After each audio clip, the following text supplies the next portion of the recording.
Bienvenue sur cet épisode qui va traiter de je crée ma conférence spectacle, génial.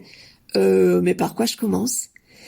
Eh bien, en fait, moi dans mes accompagnements, puisque j'accompagne régulièrement des personnes à écrire leur conférence spectacle, à délivrer leur message fort, je ne commence jamais par le plan, la structure narrative, etc. Non. Dans la méthode d'écriture que j'ai développée, en fait, je commence toujours par le pourquoi toi? Pourquoi c'est toi qui vas délivrer ce message-là? Pourquoi on va t'écouter? Qu'est-ce que tu as à dire de différent de ce qui est déjà dit? Et en fait, souvent, les personnes, quand elles me contactent, elles me disent, je sens que j'ai un truc à délivrer, je sens que j'ai un message fort, mais en fait, il y a déjà plein de gens qui traitent de ce sujet. Que ce soit la confiance en soi, être soi, oser, ou tout autre sujet. En fait, on a effectivement beaucoup de personnes qui parlent déjà de ça. Donc, pourquoi toi? On va t'écouter. Pourquoi toi, tu as quelque chose à dire de différent? Et en fait, on commence toujours par ça. Quelle est ta légitimité par rapport à ce sujet-là? Ça peut être déjà ton histoire personnelle. Souvent, en fait, on va traiter d'un sujet qui est très cher à notre cœur et sur lequel on a énormément travaillé, où on a rencontré beaucoup d'événements qui font qu'on devient spécialiste de ce sujet. Et puis après, bien entendu, je demande quelle est ton histoire personnelle. Et puis du coup, on bâtit, suivant une méthode issue des pratiques narratives, on bâtit justement quel est ce récit de vie, quelles sont les histoires qu'on se raconte, quelles sont les histoires que j'ai traversées, et aussi par rapport à un sujet spécifique. Donc ça, c'est vraiment important. Et c'est important aussi, à un moment donné, de livrer ce récit témoignage de sa vie, quel que soit mon âge, quelle que soit mon expérience, etc., devant les autres, parce que c'est déjà un public. Et de le sortir, ça nous fait prendre conscience de différentes choses. Il y a des éléments qui brillent. Il y a vraiment des choses qui sont fascinantes dans notre vie, chacun et chacune, sauf que comme on les a vécues, on ne le voit pas. Donc cette étape-là sert vraiment à identifier qu'est-ce qui brille chez vous, qu'est-ce qui est vraiment hyper fascinant, qu'est-ce qui est extraordinaire, et qu'est-ce qui pour vous est finalement de l'ordre de l'habitude et qui pour les autres peuvent vraiment servir. Et ça permet aussi cette mode de pensée, de développer avant tout, de penser à soi, à son pourquoi moi, de prendre confiance en fait, de pouvoir monter sur scène ou imaginer de monter sur scène ou même d'écrire un livre en étant légitime. Et c'est souvent ça qui freine en fait. Moi je rencontre plein de thérapeutes, plein de coachs, plein de personnes en fait qui disent un jour j'écrirai une conférence spectacle, un jour j'écrirai un livre. Et en fait, quand c'est un jour, c'est souvent ça n'arrivera pas. Tout simplement parce que ce projet-là doit devenir une priorité.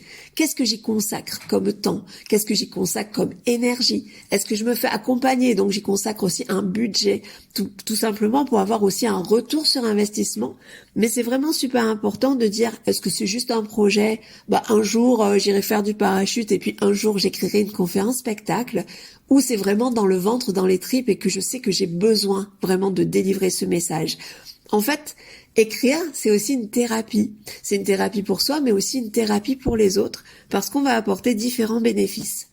Et une fois qu'on a identifié le pourquoi moi, c'est aussi pourquoi à un moment donné je fais ça. Comme je viens de le dire, on y consacre beaucoup de temps, on y consacre de l'énergie, on y consacre du plaisir, on y consacre des doutes, un budget, un accompagnement, etc.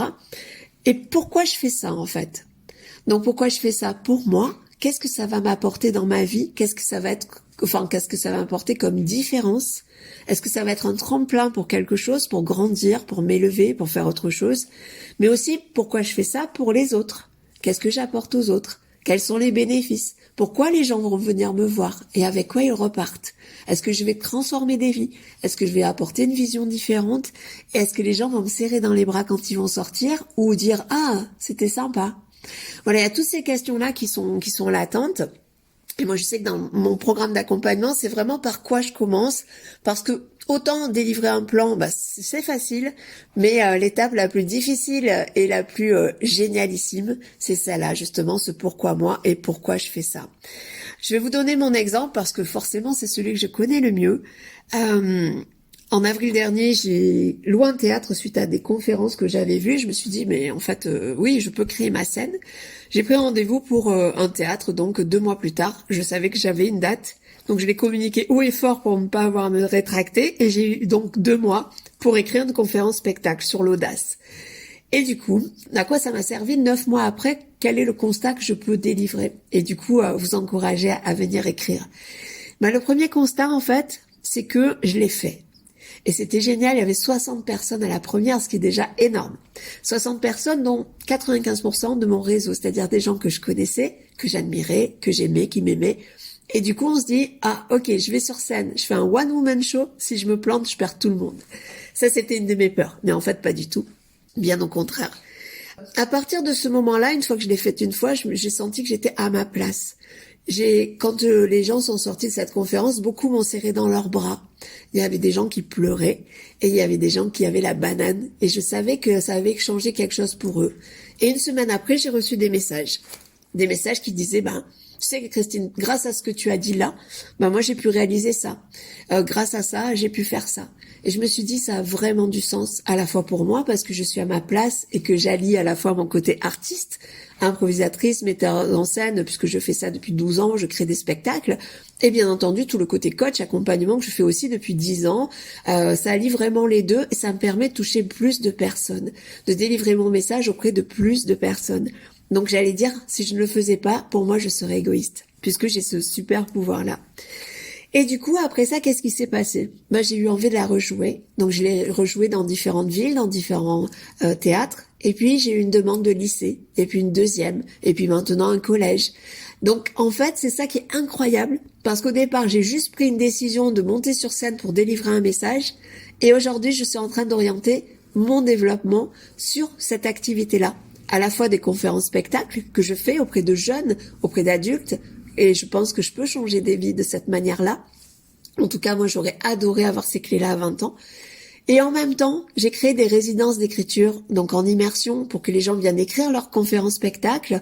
Tous les coachs, les thérapeutes, les personnes qui ont des expériences de vie incroyables et qui peuvent délivrer un message fort et eux aussi changer des vies. Et également développer un programme d'accompagnement en ligne, parce que j'ai des gens du Québec, etc., qui veulent aussi écrire leurs conférences spectacles. Et du coup, ça me permet d'accompagner, donc soit en individuel, soit en collectif, des personnes à écrire concrètement conférences. Et je vais au-delà d'écrire, de les faire écrire et de les aider, c'est que je vais agir sur le jeu d'acteur, sur comment on se positionne sur scène, sur l'impact de la régie, de la lumière, quels sons je vais mettre, etc. Donc en fait, et comment je commercialise mon spectacle, puisque à la base, quand j'ai commencé il y a 10 ans mon entreprise, je suis toujours spécialiste en stratégie commerciale.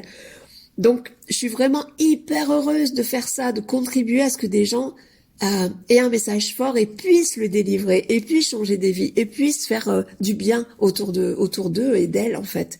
Voilà, donc comme vous avez vu, je suis assez passionnée par ça et c'était le premier épisode que je voulais faire de je crée ma conférence spectacle et celui-là s'appelle par quoi je commence, parce que c'est souvent ça dont on a besoin. On a besoin de savoir quelle est l'étape 1, quelle est la structure que je vais donner, on verra ça plus tard bien entendu, mais d'abord le pourquoi moi, parce que si ça c'est ancré, si ça c'est sur des solides fondations, tout le reste va être beaucoup plus simple à aborder.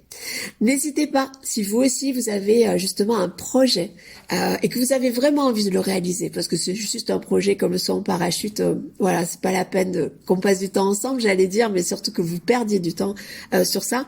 Par contre, si vous sentez que ça vous parle, que ça résonne au fond de votre cœur et au fond de vos tripes, n'hésitez pas à m'appeler. Tout simplement parce que là, je fais aussi en parallèle de ces épisodes et de cette série hors saison, en fait, j'allais dire série spéciale, je vais faire des interviews de personnes qui ont l'envie, qui n'ont pas encore réalisé leur conférence spectacle, mais aussi des personnes qui vivent de ça.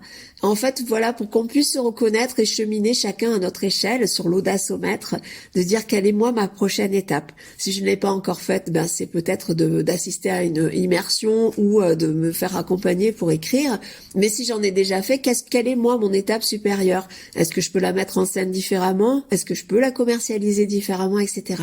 Donc voilà pourquoi j'avais envie d'interviewer différentes personnes. Alors il y a des personnes qui ont écrit dans leur coin et qui ont fait 3 fois une conférence et qui en sont super heureux, et puis il y a des gens qui vivent de ça. Donc voilà, j'espère que tout ça sera inspirant, mais vraiment n'hésitez pas à revenir vers moi pour me poser toutes les questions et surtout de me dire où vous en êtes, parce que j'aimerais bien en fait trouver d'autres personnes à interviewer, et je pense que chaque cas est différent et inspirant. Donc je vous dis à très bientôt. Belle journée à vous, bonne conférence spectacle si vous en avez déjà une, et bonne réflexion si vous êtes en train d'y penser. À très bientôt.